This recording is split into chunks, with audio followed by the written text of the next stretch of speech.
shutter speed, ISO. If you cannot get that, your photo not nice.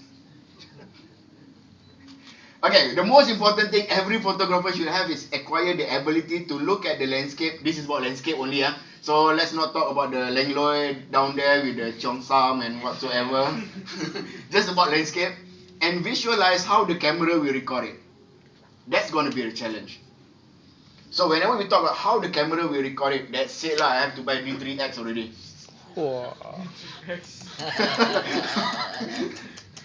No, because quite a number of times you can hear people complain about their gear. Mine only kit lens, cannot lah, I have to buy something else. Then my flash is only f42, I must buy the 58 that can rotate here and there. Oh, so much complaint one. The most important thing, whenever we talk about, to understand how the camera records it, can you shoot auto or not?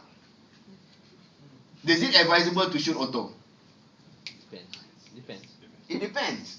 And the most important thing, you should sometimes shoot auto so that you understand how the camera behaves.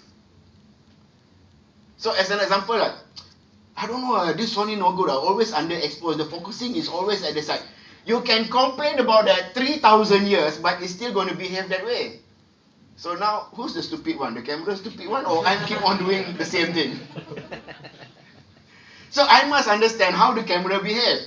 So there are a few factors over here whenever we talk. How the camera record the scene? Based on what?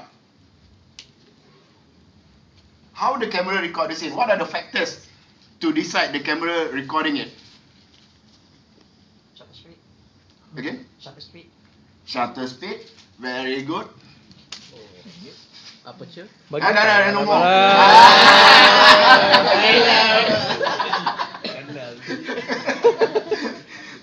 Okay, there are a few factors that we're going to look into that is about how the camera record the exposure, which is the combinations of ISO, the shutter speed, and the aperture, which is indirectly is interpreting the dynamic of the scene, whether it's slow, fast, or the mood of the scene, whether you're underexposed or overexposed.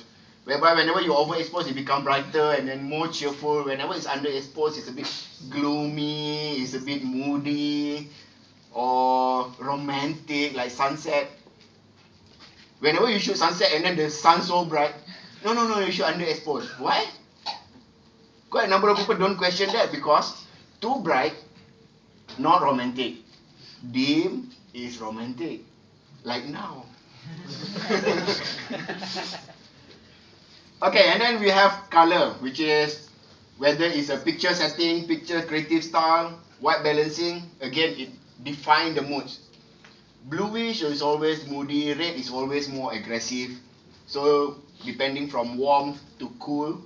And last is viewpoints, depending on what lens you use, or low angle, top angle, side angle, from whichever angle that you can think of.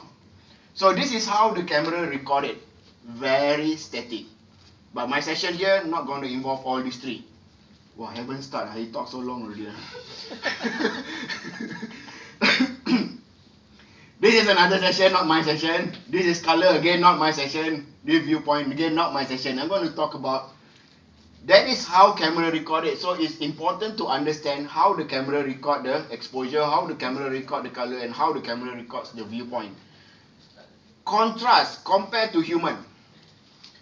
How do we record things? Actually, we don't record things similar like camera. What we do is that, straight away focus. Oh, so big pimple. Look again. Hey, they smile together. Must be couple. What is happening? Our eye is only scanning. And then we look for something that attract our interest. Then we zoom in. Whenever we zoom in, we look at something out, and then I zoom in. Here got two person. Zoom in at her. Wow, quite nice smile, quite sweet. And then look, he also laugh. They must be together. What is happening is that my mind is looking at things and then combine them together to give some relationship or meaning to it.